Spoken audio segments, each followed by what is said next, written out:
안녕하세요.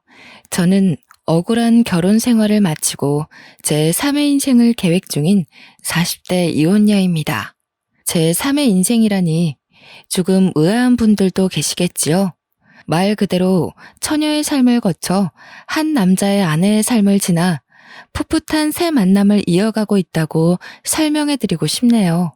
결혼을 하는 건 더 행복하기 위해서 그간의 삶을 청산하고 새의 삶을 꾸미는 일이지 않습니까? 그런데 제 삶의 삶이 왔다는 건 당연히 제 2의 인생을 못 살았기 때문에 그 다음의 미래를 계획했다고 볼 수 있겠죠. 맞습니다. 저는 결혼을 해서 실패했고 그 흔한 이혼 가정 이야기를 들려드리고 싶어 사연을 찾게 되었습니다. 그런데요, 제가 이혼을 하게 된 이유마저 과연 흔한 일이었는지 한번 들어봐 주시겠어요? 저는 제가 생각해도 정말 말도 안 되고 바보 같은 일로 이혼을 하게 되었는데요. 남편과 대학 때 실수로 혼전 임신하여 이른 나이에 결혼을 할 수밖에 없었고, 그때는 아이를 낳는 것보다 그 반대를 선택하는 게 더 무서웠던지라 남편과 영원의 약속을 해버린 겁니다. 저희 부부는 시댁과 친정에게 나란히 버림받았어요. 억지로 만들어진 상견례 자리에 경찰까지 출동할 정도로 대판 싸움이 일어나기도 했어요. 이런 사고는 누가 봐도 남자 쪽 과실이 아닌가요? 대체 이 어린애를 무슨 말로 꼬드겼으면 이런 사고를 친단 말이에요. 우리 딸은 착하게만 자라서 이런 실수 같은 거 할 엄두도 못 내는 애란 말입니다. 여자애가 피임을 제대로 했으면 이 사단이 나지 않았을 거 아닌가요? 착실하게 잘 살고 있는 내 아들 발목 잡은 게 누군데 그쪽이 큰 소리세요? 제 아들 앞길은 어떡할 거예요? 앞으로 장차 크게 될 아이를 그쪽 딸 때문에 망치게 된 거잖아요. 말씀 웃기게 하시네요. 누가 누구 발목을 잡아요? 내 딸내미 발목 잡은 게 그댁 아들인데 출산하면 여자 쪽이 손해가 훨씬 큰데 무슨 말씀이세요? 댁 아들은 싸지르고 떠나면 그만이지만 제 딸은 이미 몸 한 번 망가뜨린 채로 평생을 살아야 되는 거라고요. 이보세요. 말 조심하세요. 어쩜 그리 말씀을 교양없게 하세요? 아, 이제 보니까 딱 알겠네요.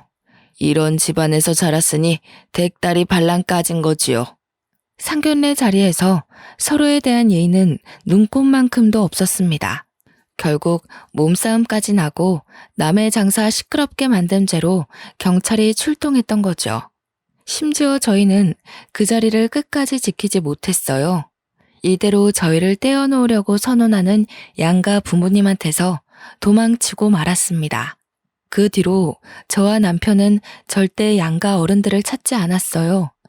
그렇다고 양가 부모님이 또 저희를 아쉬워한 건 아니었습니다. 저희들에게 이혼할 거 아니면 얼굴 비출 생각하지 말라고 단단히 으름장을 놓는 거 있죠. 어른들은 정말 너무하다 싶을 정도로 저희 둘을 모른 채 했고 죽었는지 살았는지 내다보지도 않을 만큼 내버려 두었어요. 시댁도 친정도 저희의 미래를 반기지 않는지라 결혼식은 당연히 하지 못했습니다. 혼인신고만 하고 살았죠. 또 어른들에게 도움받는 것이 일절 없었기 때문에 신혼집도 어렵게 시작을 할 수밖에 없었어요.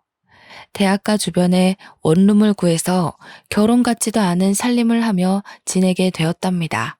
그럼에도 저희 부부는 굴하지 않고 서로만을 위하며 살았어요.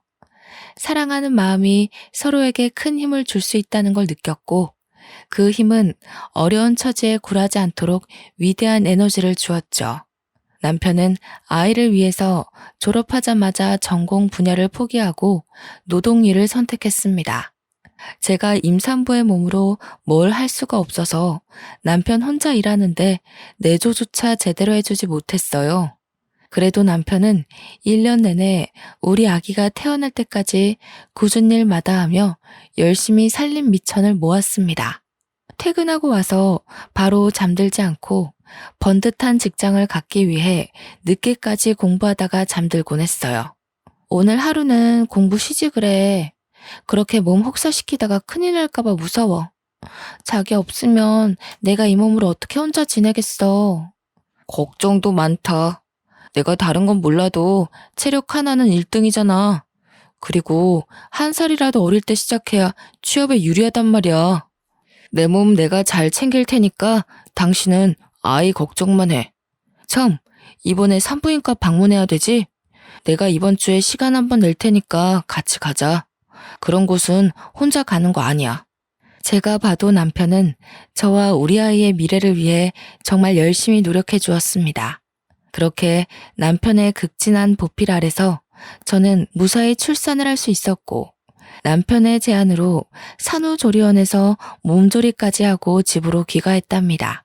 산후조리원에서 집으로 귀가할 때도 남편이 저를 데리러 오고 싶어 했으나 면접 보러 가야 돼서 저 혼자 택시를 타고 갔는데요. 귀가하는 길이 혼자가 아니라서 쓸쓸하지 않았어요. 오히려 설레더라고요. 제 품 안에 새근새근 잠자는 아기가 있다는 게 믿기지가 않는 거 있죠? 한 번도 겪지 못한 두근거림을 느꼈던 기억이 아직도 여전합니다. 집에 돌아가서도 얼른 아이를 남편 품에 안겨주기 위해서 들뜬 마음으로 남편을 기다렸어요. 남편이 퇴근하고서 집에 헐레벌떡 뛰어들어왔는데요. 그러면서 하는 말이 저희 부부를 2배로 기쁘게 만들었습니다. 저기요, 나 합격했어. 신입 중에선 내가 제일 나이가 많아서 당연히 떨어질 거라고 생각했거든. 근데 나 그 자리에서 바로 합격고지 받았어. 나더러 다음 주부터 바로 출근해달래. 우리 이제 먹고 살 걱정은 끝났어. 이대로 승진만 하면 가난 벗어나는 건 한순간이야. 그렇게 노력하더니 남편이 원하는 회사에 덜컥 합격을 해버렸다고 하는 거 있죠. 아이와 함께 집에 돌아온 것도 기쁜데 남편까지 취업 성공이라니. 경사가 더해져서 저와 남편 그리고 아기까지 다 함께 방 한가운데서 부둥켜 안고 방방 뛰었습니다.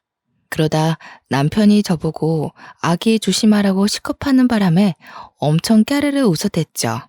비록 양가 부모님께 매정한 대우를 받으며 버려졌지만 저희는 나름대로 순탄한 살림을 꾸려가고 있었습니다.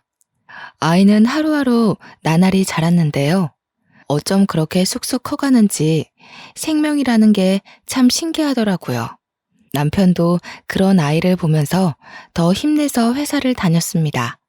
그런데 어느 순간부터 남편 표정이 어두워지더라고요. 어깨는 갈수록 축 늘어져 갔고 집에 오면 대화하는 시간도 없이 바로 침대에 쓰러졌어요. 노동과 공부를 병행할 때만 해도 이 정도로 힘들어하진 않았는데 역시 직장 일이 많이 힘들구나 싶어 걱정되더군요. 그래서 저는 최선을 다해 제가 할 수 있는 내조를 하고자 노력했습니다. 자기야, 양말은 벗고 자야지. 안 씻을 거야? 피곤하면 발만이라도 씻고 자. 애 있는데 밖에 나갔다 온 사람이 안 씻으면 어떡해.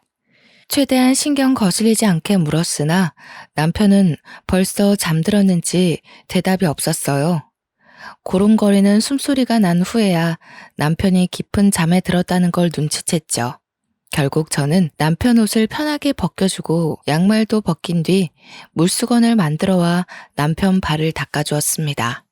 저도 아이만 조금 더 컸다면 같이 일을 해서 살림에 보탬이 될 수 있을 텐데 아이가 남달리 쑥쑥 크고 있다지만 아직까지는 너무 어리기 때문에 어쩔 수 없이 남편만 고생해야 되는 게 늘 미안했어요. 저렇게 힘들어하는데 지금 하는 일을 길게 이어할 수 있으려나. 중간에 그만두고 이직하겠다고 하면 어쩌지? 염려되기도 했는데요. 아이까지 있는 마당에 이직은 조심하는 게 좋잖아요. 그래서 제가 할 수 있었던 건 더더욱 남편 심기 건드리지 않고 조용히 사는 거였어요. 그런데 말입니다. 아니나 다를까 남편이 한날 집에 와서 하는 말에 정말 기절초풍할 뻔했습니다. 남편이 친구와 함께 창업을 하기로 했다면서 사업 계획을 저한테 들려주는 거 아닙니까? 신이 나서 흥분한 채 얘기를 해주는데 누가 보면 복권이라도 당첨된 줄 알았죠. 자기야, 그런 건 돈 있는 사람들이나 하는 거 아니야? 우리 형편에 무슨 사업이야. 아직 애가 유치원도 안 갔는데 사업하다 밥줄 끊기면 애는 어떻게 키워. 자기가 바깥일을 잘 몰라서 그래. 돈이 없으니까 돈벼락 터트리려고 하는 게 사업이지. 요즘 대출 없이 사업 시작하는 사람 없어. 우리 형편만 할 때 다 사업 기반 쌓는다고. 당시 제가 사업이란 걸 잘 몰랐던 거 맞아요. 제 주변에 친구들도 월급쟁이만 있었지 사업하는 사람은 없었으니까요. 뭘 잘 모르니까 대꾸를 못하고 있었는데 남편이 연이어 하는 말에 이건 좀 아니지 않나 싶었어요. 대출은 친구가 받는다고 해서 내가 매달 친구한테 돈을 붙여줘야 돼. 그럼 우리 생활비를 조금 아껴야 될 것 같은데. 괜찮지? 생활비를 줄여야 할 정도야? 앞으로 애한테 들어갈 돈이 한두 푼이 아닌데 대출금으로 얼마나 보내줘야 되는데? 150만 원. 몇 달만 빠삭하게 살면 금방 돈방 속에 앉을 수 있을 거야. 우리 이 월세방 빨리 탈출해야지. 자기 말대로 애는 쑥쑥 크는데 언제까지 이런 집에서 지내려고. 아무리 그래도 그렇지 남편 월급이 300 조금 넘거든요. 그런데 150만 원을 친구한테 줘야 된다니요. 그럼 150만 원으로 저희 세 식구가 생활해야 되는 거나 마찬가지인데 우리 집 생활비랑 관리비 월세까지 빼면 남는 돈이 거의 없는 실정이었습니다. 걱정 마. 안 망해. 친구도 사업하는 형님 조언 얻고 시작하는 거라서 이 계통에서 실패하기 쉽지 않다더라고. 나 믿지? 나 정말 자기랑 우리 아이 잘 키우고 싶어. 그동안 직장 일하면서 다 죽어가던 남편이 다시 활기친 얼굴로 의욕을 보이는데 제가 차마 더는 말릴 수가 없더군요. 게다가 남편은 그동안 저를 거의 없는 사람 취급할 정도로 집에 오면 기절하기 바빴거든요. 아침에도 일어나면 대충 제가 차려주는 밥만 먹고 정신없이 출근 나가기만 했고요. 그런데 친구랑 사업한다고 밝히고 나서부터는 저와 아이한테도 다시 예전만큼의 관심을 보여주는 겁니다. 그렇게 에너지가 생긴 사람한테 감히 그 끈기를 망쳐가면서까지 하지 말라고 제지할 수가 없었다는 거죠. 결국 남편은 며칠 후 하던 일을 그만뒀다면서 친구와 사업체를 차렸고 그 사업을 이유로 술자리도 많아져 야근도 많아져 심지어 외박을 하는 경우까지 생겼습니다. 집에 들어올 때 한 번은 일이 그렇게 바쁘냐고 물어본 적이 있었는데요. 남편 말로는 시작 단계라서 눈코 뜰 새 없이 바쁘다고 하네요. 다시 바빠지니 남편은 또 아이를 안 들여다보는 겁니다. 아이가 유치원 들어가기 전까지 내내 관심이 없었어요. 제가 아이한테 들어가는 돈 때문에 언급을 하면 그때서야 아이가 그만큼 컸다는 걸 알 정도였습니다. 남편이 사업을 시작한다고 한 때가 아이가 기어다닐 때였는데 그런 아이가 유치원 입학을 앞둘 때까지도 남편은 사업에 성공하지 못했고 저희 식구는 계속 150만 원의 돈으로 생계를 꾸렸어요. 그렇다 보니 남편은 여전히 바빴고요. 안 들어오는 날만 갈수록 많아졌죠. 한 번은 남편이 야근으로 늦는다는 말을 했을 때 아이가 경기를 일으켜서 급히 병원을 찾았는데요. 아이가 잘못될까봐 너무 무서워서 떨리는 마음으로 남편한테 전화를 했는데 몇 번을 해도 안 받는 겁니다. 결국 그 무서운 순간을 저 혼자 다 해결하고 나서야 남편한테 전화가 오더라고요.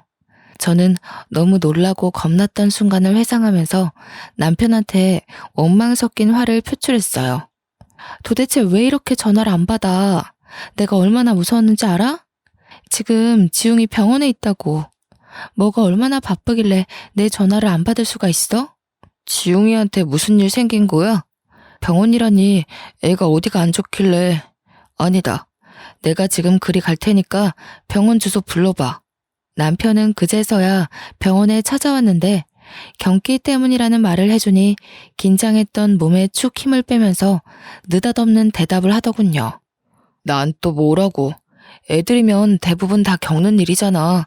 그게 무슨 큰일이라고 바쁜데 전화라고 난리야. 넌 엄마라는 사람이 육아에 대해서 그런 정보도 공부 안 했어? 뭐? 애가 눈이 뒤집어지고 몸이 빳빳하게 굳는 게 그게 별일 아니라고? 나 정말 우리 애 어떻게 되는 줄 알고 얼마나 놀라는지 알아? 당신은 그 정도로밖에 말 못해. 당신도 지웅이 부모잖아. 의사 선생님이 늦게 대처하면 큰일이 될 수도 있다고 하셨어. 아이 걱정은 저만 한다는 생각에 기가 막혔지만 한편으로는 남편 말대로 정말 제가 엄마 자격이 없나 우려가 되기도 했습니다. 아이가 발에 링거를 꽂고 누워있는 걸 보는데 기분이 너무 울적하고 슬펐습니다. 남편 말대로 제 탓이 맞는 것도 같았습니다. 남편은 사업으로 바쁜데 저는 육아한다고 집에만 있는 사람이잖아요. 제가 아이한테 더 신경 쓸 수밖에 없는 여건인데 너무 놀란 나머지 저도 모르게 남편에게 책임을 나누려 했나 봐요. 그렇잖아도 혼자 자책하고 있던 찰나에 남편한테 위로받고 싶어 더 크게 화를 내버린 거죠. 그런데 남편이 제 탓이 맞다고 확실하게 말해주니 제가 자책을 안 할 수 있었겠습니까? 그래서 그날 이후 저는 아이에 대한 정보를 TV나 비디오를 통해 공부해 나갔어요. 아이를 업고 외출을 하여 도서관에서 책을 빌려오기도 했죠. 덕분에 저는 아이를 좀 더 건강하게 케어할 수 있었습니다. 그러나 정작 문제를 일으킨 건 우리 아이가 아니라 바로 남편이었는데요. 아이가 유치원을 들어가게 될 무렵 남편이 일을 늦게 끝내고 와서 새벽에 하는 말이 정말 어처구니가 없었어요.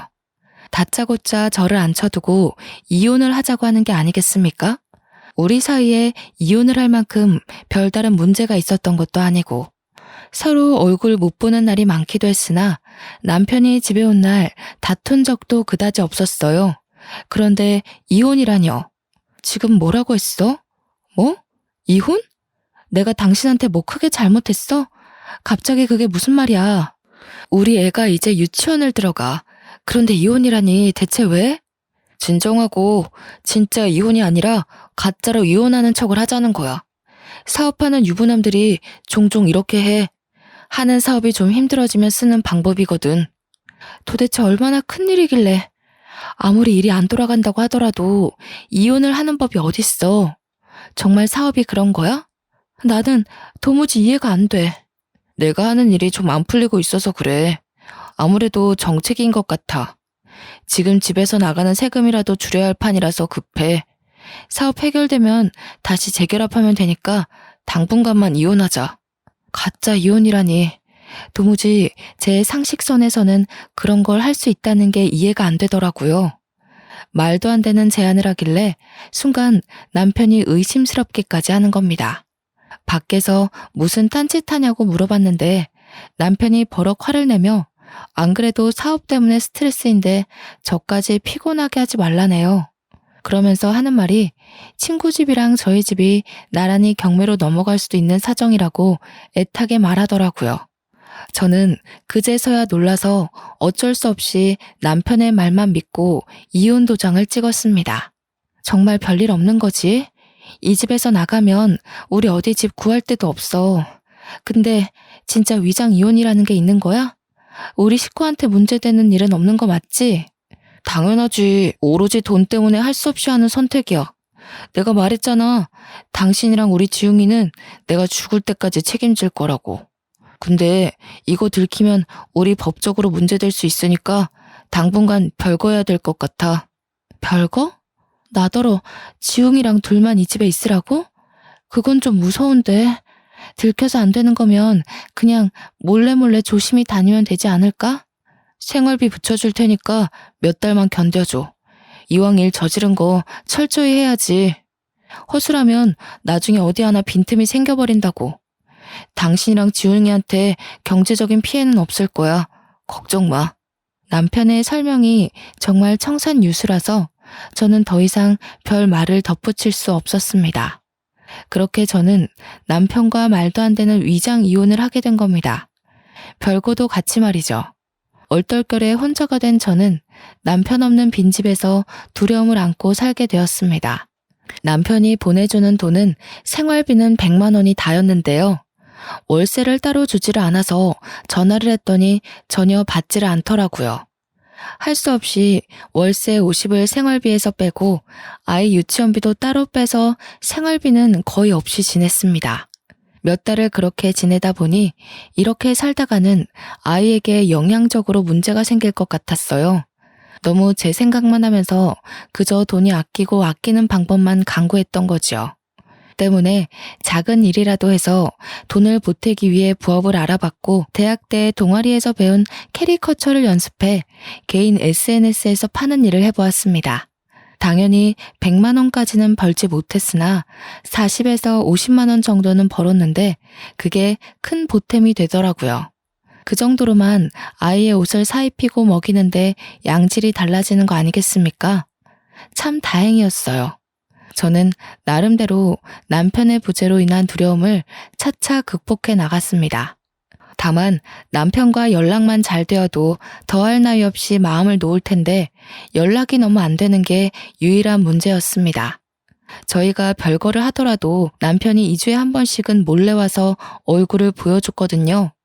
그런데 이번 달은 달월이 지나도록 안 오더라고요. 심지어 생활비도 안 붙여줬어요. 그나마 아끼면서 모아놓은 돈이 있어서 다행인 형편이었습니다. 블로그에 팔고 있는 작품을 어느새 100만 원 언저리 정도로 벌고 있을 때였거든요.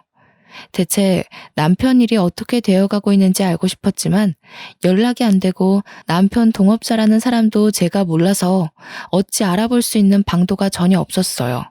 그래서 마냥 이렇게 기다리는 수밖에 없는 실정이었죠.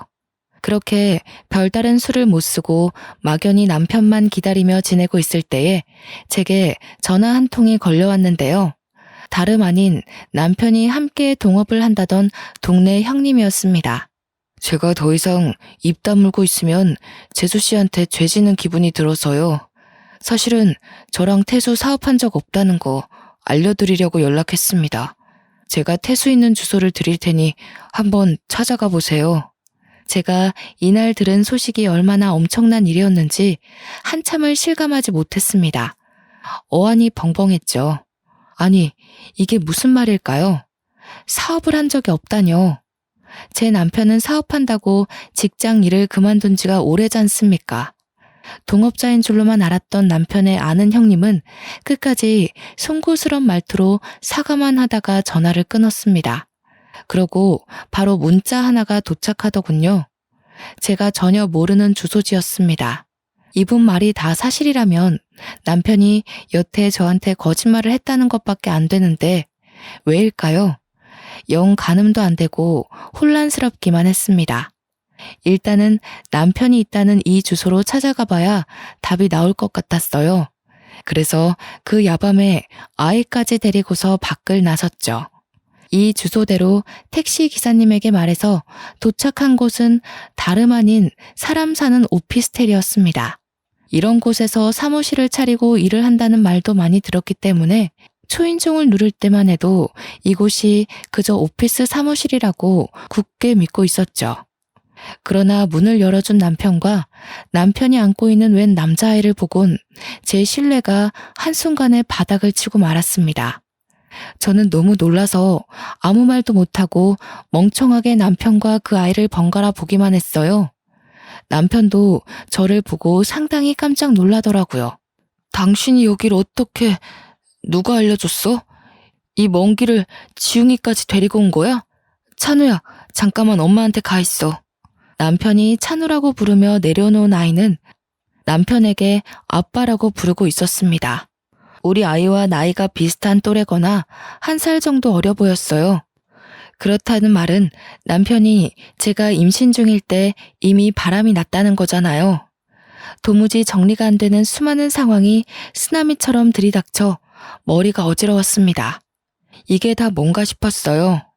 너무 충격이라 상황을 아예 모르고 싶을 정도였죠. 그러나 저는 이미 남편이 저지른 짓을 알 수밖에 없었고 남편이 저와 제 아들에게 무슨 잘못을 저질렀는지 눈치채버리고 말았네요. 한 가지 딱 명확한 사실이 있잖아요.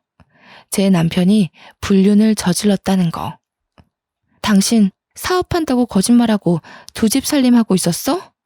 나보고 가짜 이혼하자고 설득하더니 위장이 아니라 진짜 이혼을 요구했던 거였어? 날 속인 거야? 우리 지웅이까지 속이면서 밖에서 이딴 짓 하고 있었던 거야? 남편은 대답을 미루고 잠시 저를 밀어내며 밖으로 나와서는 현관문을 닫았습니다. 저희는 그 앞에서 이웃집 다 들릴 만큼 시끄럽게 다투게 되었어요. 그래, 우리 이혼한 거 맞아. 그래서 뭐? 너도 동의하고 도장 찍었잖아. 대체 여기가 어디라고 애까지 끌고 찾아와? 도대체 어떻게 알아낸 거야? 누가 알려줬어? 당신이 나 어르고 달래서 위장 이혼으로 유도한 게 합의 이혼이라고? 나는 그런 줄도 모르고 어떻게 나한테 이럴 수가 있어. 이건 사기고 협박이야. 아, 그렇다는 증거 있어? 우리 이혼 과정에 사기가 있었다는 증거가 있냐고. 이쯤 되면 알아서 눈치채야 되는 거 아니냐? 미련하게 몇 년 동안 생활비 받아가면서 나를 기다린 네가 바보인 거야. 너도 네 아들도 그냥 버림받은 거라고. 설마 사실은 알고 있었으면서 일부러 생활비 받으려고 모른 척했던 건 아니지? 소름 끼치는 남편의 이면에 저는 결국 참지 못하고 남편의 귀싸대기를 날렸습니다. 실내에서 마찰 소리가 강하게 울렸는데요. 소음을 신경 쓸 새도 없었고 아이가 보고 있다는 생각도 못했어요. 한 대로 모자라 한 대 더 때리고 또 때렸더니 남편이 제게 욕을 하면서 강하게 밀쳐버리더라고요. 건장한 남자가 미는 힘에 사정없이 바닥으로 벌러덩 넘어진 저를 제 아들이 다가와 안기면서 울기 시작했습니다. 이혼인 줄 알았으면 다시는 찾아오지 마. 나 이제 구질구질하게 살고 싶지 않아. 네가 시댁에서 왜 버림받았는 줄 알아? 없는 집 자식이라 그런 거야. 지금 내 와이프는 나랑 같은 회사의 팀장이거든. 우리 엄마 아빠가 아주 오화동동 하더라고. 너와는 차원이 다른 여자야. 들어보니 남편은 일을 그만둔 것도 아니었어요. 다 상간녀의 입김이었죠. 제게 들어가는 생활비가 아까워서 그마저도 끊게 만든 거더군요. 상간녀는 이미 제 남편에게 아내와 자식이 있는 걸 알면서도 이 같은 짓에 동참을 했다는 거예요. 배신감에 또 배신감이 차올랐지만 당장 제가 남편에게 손찌검하는 것 말고는 할 수 있는 게 없었습니다. 망연자실한 마음으로 저는 아들을 안고서 그 자리에서 한참을 울었어요. 남편은 매정하게 집으로 들어가서는 다신 나오지 않았고요. 남편이 안으로 들어가 버리니까 제 울음소리를 듣고 주변의 마음 좋은 이웃분들이 슬쩍 나와 보시더라고요. 제가 아이를 부둥켜 안고 있으니 걱정해주면서 경찰을 불러줄까 하고 물어보기도 하셨어요.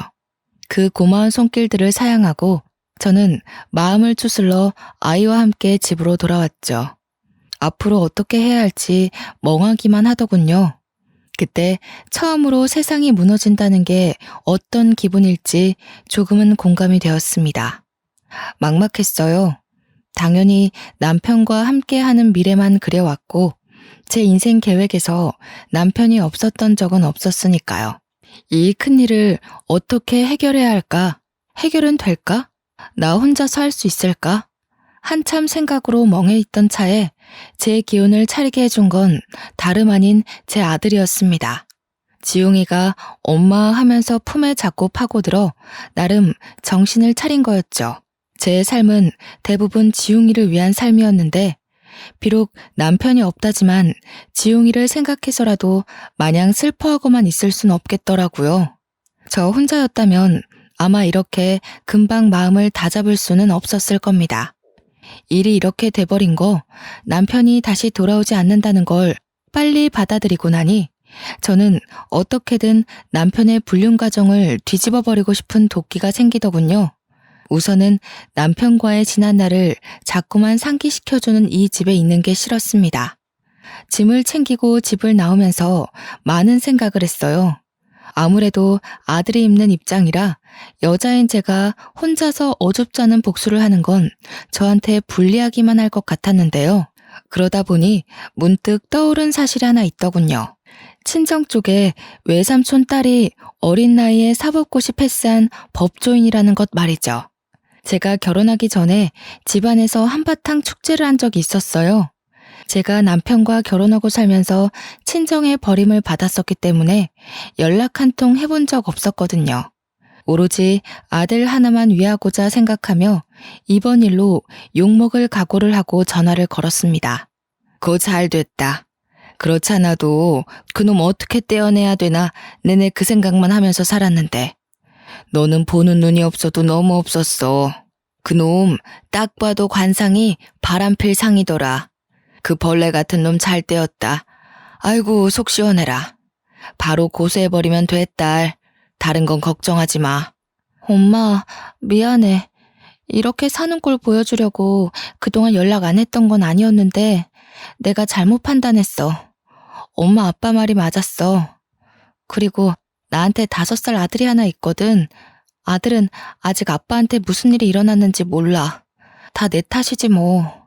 네가 미안할 게 뭐가 있어? 다 그 막대 먹은 집안의 아들놈 때문이지. 아이고, 나한테 손주가 있었구나. 애 얼른 데리고 와라. 그쪽 집안에 내 새끼 내줄 생각 추호도 없으니까.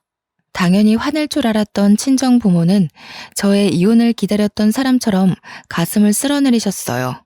제가 이미 결혼을 해버린 건 어쩔 수 없다고 생각하셨고 이혼녀 꼬리표를 달게 되더라도 이혼을 바라셨던 거죠. 이래서 어른이 하는 말 들으면 자다가도 떡이 생긴다는데 그냥 전해지는 속담이 아니었네요. 남편이 그렇게 떵떵거리면서 시댁이 저를 뭣도 없는 거지로 본다고 했던 것처럼 저희 친정도 사위를 능력 없는 빈털터리에 카사노바로 봤던 것입니다. 이런 사실도 모르고 남편이 의기양양했다고 생각하니 우습더군요. 보나마나 남편과 상간녀 또한 제 꼴이 날 거라고 확신합니다. 한 번 바람핀 놈은 2번, 3번 같은 일로 같은 결과를 낳을 테니까요. 친정 부모님의 부름에 저는 마음 놓고 아들과 함께 친정에 찾아갔습니다. 친정 부모님은 그날 제 아들을 처음 만났는데요. 엄마랑 아빠가 손주를 이렇게 좋아하는지 몰랐어요. 지용이를 얼마나 예뻐하던지 남편은 하나도 안 닮고 저를 쏙 빼닮았다며 더 좋아했죠. 그리고 다음날 바로 친정 부모님이 외삼촌 딸을 만날 수 있도록 자리를 마련해 주었습니다. 저는 시간 내어 외삼촌 집을 찾아갔고 저녁 한 끼를 같이 먹으며 제 사정을 모두 설명했죠. 아무리 식구라고 하더라도 제 개인적인 일이라서 당연히 변호사 선임 비용을 마련해 놨는데요. 그런데 이게 웬일입니까? 놀랍게도 외삼촌 딸이 상대 로펌 기업의 부서 팀장으로 있는 사람과 결혼한 사이라고 하네요. 비용은 당연히 받을 생각 없다면서 더 유능한 변호사인 자기 남편을 소개해 줄 테니 위자료를 있는 대로 뽕 뽑아 먹게 해주겠다고 하는 거 아니겠어요? 전문가 말씀이라서 그런지 굉장히 믿음직스럽고 힘이 되더라고요. 덕분에 저는 돈 한 푼 안 들이고 최고 변호사를 등에 업게 된 거죠. 사촌의 남편은 역시 능력이 출중한 변호사라 그런지 일 처리 능률이 남달랐습니다. 위장 이혼이었다는 정황은 밝히기가 어려울 수 있으나 상간녀 소송이 가능하고 시댁에서 모든 사실을 알고 있음에도 방조한 책임은 거액의 벌금으로 판결 내릴 수 있으며 남편의 2집 살림 부정행위가 특히 위자료를 최대치로 올릴 수 있는 수단이 될 거라네요. 아마 이걸 밝히는 과정에서 잘만 파고든다면 위장 이혼 사실을 끌어낼 가능성도 없지 않다고 했습니다. 이 같은 판례가 3년 전에 위자료 1억을 받은 적이 있다면서 저보고도 충분히 가능하다고 했죠. 심지어 지금은 그 사이에 법이 보다 더 냉철하게 개정되어 더한 위자료를 뜯어낼 수도 있다고 해요. 그러니까 아이 지웅이에 대한 미래는 전혀 걱정하지 말라고 확신을 주었습니다. 너무 감사하고 큰 힘이 되었죠. 덕분에 저는 1억에 가까운 위자료를 받고 소송을 마무리했습니다. 남편이 전화가 와서 욕을 많이 했어요. 제가 차곡차곡 준비를 해서 소송을 한 거라 빈틈이 없었기에 급하게 변호사를 선임했던 남편에겐 당연히 갑작스런 상황이었을 수 있겠죠. 그 일로 상간녀와도 크게 다투었다고 들었습니다. 남편과 통화를 하던 도중 옆에 상간녀가 함께 있었는지 저를 내버려 두고 둘이서 다투는 소리를 들은 적이 있는데요. 네가 생활비 끊으라는 말만 안 했어도 얘가 소송하는 일은 없었어. 그러게 내가 돈 부분은 시간 두고 차차 해결하자고 했지. 네가 서두르는 바람에 이 모양이 된 거 아니야. 뭐라고? 당신 지금 내 탓하는 거야? 당신도 그 여자한테 들어가는 돈 아까워했잖아. 이제 와서 소송당하니까 왜 딴 말해? 지금 그게 아들 듣는 앞에서 할 소리야? 그래서 나랑 살림 차린 거 후회하는 거냐고. 네가 행동 거지를 똑바로 했으면 내가 이러겠냐고. 너 때문에 우리 집이 망한 거나 다름없어. 당장 처가 식구들한테 돈 달라 그래. 내 돈 빠져나간 거 네가 다 해결하라고. 그날 둘이 한참이나 언성 높이면서 싸우더라고요. 중간에 아이가 우는 소리까지 들렸는데 남편이 그 아이한테도 조용히 하라며 소리를 치는 거 아니겠습니까? 안 그래도 머리 아파 죽겠는데 찬우 입 좀 막아봐. 우는 꼴 보기 싫으니까 데리고 나가던가. 정신없어. 누굴 닮아서 저렇게 목청이 큰 거야? 당신 미쳤어? 당신 아들한테 그게 무슨 막말이야. 왜 우리 찬우한테 애먼 욕을 하냐고. 나가려면 당신이 나가. 여기 내 집이야. 오, 그래. 내가 나갈게. 집구석 한번 잘 돌아간다.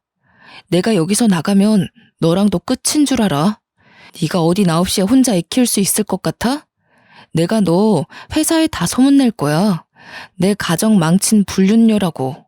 둘은 거액이 나가는 바람에 서로 굉장히 예민해진 듯 했습니다. 원래부터 시댁이 잘 사는 집이 아니었거든요. 그냥 외동 남편 하나 먹여 살릴 수 있는 정도의 평범한 가정이었어요. 그래서 시댁이 돈 많은 집안의 며느리를 원했고 그 조건에 상간녀가 부합했다는데 결국 그 상간녀랑 저렇게 되는 바람에 그나마 있는 돈까지 털려버린 꼴이 된 거죠.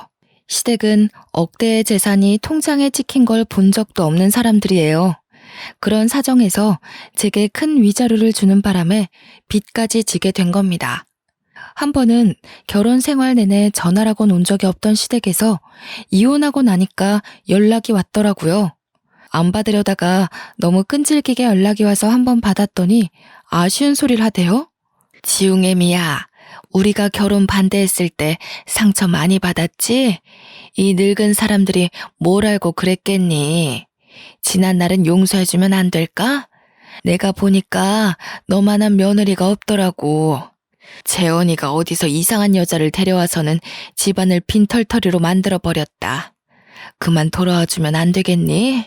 죄송한데요. 이미 저랑 재원씨 관계는 종결났어요. 그리고 아쉬운 마음에 이제야 용서 얘기를 하시는 것 같은데요. 여자도 여자지만 재원씨가 그 집을 빈털터리로 만든 거예요. 남 탓 좀 그만하시고 남으로부터 형편 피하려는 생각도 제발 좀 작작하세요. 네가 화났다는 거 충분히 이해한다. 우리가 다 잘못했어. 우리 재원이랑 다시 재결합만 해주면 내가 무슨 수를 써서라도 너희들 잘 먹고 잘 살도록 도와주마. 내가 너 말고 무슨 며느리를 드리겠니? 이봐요. 저랑 상견례 이후로 얼굴 본 적도 없지 않아요? 언제 봤다고 자꾸 며느리래요? 그리고 흙탕물인 줄 알면서 그걸 한 번 더 밟는 사람들이 어디에 있답니까? 제 번호 재현 씨가 알려준 것 같은데 재현 씨가 대신 저 붙잡아 달라고 했나 보죠? 똑똑히 말씀드릴게요. 아줌마 아들 최악이니까 다신 엮이는 일 없게 해달라고 하세요. 전화를 끊기 전 시모가 자기 분에 못 이겨 소리를 쳤는데 옆에서 전 남편이 시모를 말리는 소리가 들리더군요. 여보, 우리 엄마 말고 나랑 얘기 좀 해. 한 번만 만나주라. 아니, 나한테 한 번만 기회를 줘. 내가 잘할게. 당신만 돌아와준다고 약속하면 그 여자 내가 당장 처리할 수 있어.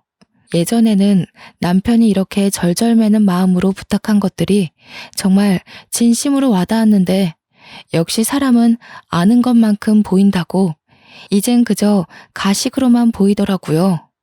시댁에서 어떻게든 저를 꼬드겨서 그 빚을 청산해보려고 하는 것 같은데 제가 한 번 당하지 두 번 당하겠습니까?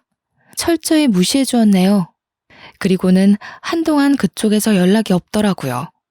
좀 잠잠해진 기회를 빌어 제게 최고 은인이자 식구인 로펌 팀장님께 그러니까 제 외사촌과 외사촌 남편분께 감사 인사를 전하러 찾아간 적이 있었는데요. 그 자리에서 오히려 제게 같은 팀장 직급의 지인 변호사 한 분을 소개해 주더라고요. 그분도 돌싱인데 아이가 없는 착실한 남자라고 합니다. 부인이 바람나서 이혼했다고 했어요. 당장 남자를 만날 생각은 없지만 저를 도와준 두 분께 감사하여 우선 만남의 자리에 응답을 했는데요. 남자분이 생각보다 괜찮았고 특히 우리 지웅이를 너무 좋아해 주더라고요. 아이를 되게 잘 돌보시네요. 아이 기른 적이 없다고 들었는데 능숙하신 것 같아요. 저희 지웅이가 낯을 많이 가리는데 이렇게 초면에 남의 무릎에 앉아 있는 건 처음 봐요. 그런가요? 제가 아이를 참 좋아하거든요. 어쩜 이렇게 예쁜 아이들이 있을 수 있는지. 미순 씨랑 정말 똑 닮았어요. 아이랑 언제 한번 놀이공간에 놀러 가고 싶은데 될까요? 당연히 미순 씨랑 같이요. 이성 간의 만남에 전혀 기대가 없었던 저는 남성분의 따뜻한 배려와 씀씀이를 보고 일단은 이런 가벼운 관계로 더 만나볼 예정이었어요. 참, 제가 온라인에다가 작품을 만들어서 팔고 있다고 했잖아요. 원래 100만 원 내외로만 수익이 났었는데 꾸준히 하다 보니까 요즘 입소문을 타서 제법 돈이 되는 거 있죠? 그 돈은 오로지 자유적금으로 모으고 있어요. 워낙 위자료가 많아서 삶은 이미 풍족했거든요. 이렇게 모은 적금은 나중에 지웅이 장가갈 때 줘야겠다고 생각하며 여유롭게 저축하는 중입니다. 한참 어렵게 생활하던 때가 생생히 기억나는데 어느새 적금만 1,000만 원 넘게 하고 있을 정도로 여유로운 삶을 누리게 되었네요. 역시 사람 앞날은 가늠할 수 없나 봅니다. 그간 겪은 정신없는 세월이 벌써 2년째 지나고 있어요. 지웅이도 이제 초등학교 입학을 앞두고 있고요. 당연히 소개받은 변호사분도 만남을 계속 유지 중입니다. 인생이 잘 풀리니 세상이 이렇게나 아름다운 거였더라고요. 어쩌나 하루하루 살아가는 게 재밌는지 몰라요. 짧은 인생에서 단번에 성공하는 결혼 생활을 하지 못한 게 후회되었으나 그 가슴 아픈 미천 덕분에 제가 이만큼의 윤택한 삶을 누리게 된 거 아닌가 하는 생각이 들어서 더 이상 미련두지 않기로 했습니다. 저는 제가 인생을 몇 회차 번복하더라도 행복한 결말로 마무리가 될 수 있다면 실패한 인생이라 생각지 않아요. 다들 무너졌다고 앞날이 끝난 것처럼 절망하지 않으셨으면 좋겠어요. 나만 다시 일어설 수 있다면 얼마든지 행복할 수 있는 기회는 열려 있답니다. 여러분을 기다리고 있는 그 행복의 길을 포기하지 않으셨으면 좋겠네요. 제 사연 어떠셨나요? 저는 이 글을 쓰면서 너무도 후련했고 어지럽던 잔여물도 다 정리가 된 기분이에요. 들어주시는 분들이 계셔서 더 속 시원하게 내려놓고 가요. 다들 짧은 인생을 고통의 시간으로만 보내질 않길 바랍니다. 모두들 행복하세요. 읽어주셔서 감사합니다.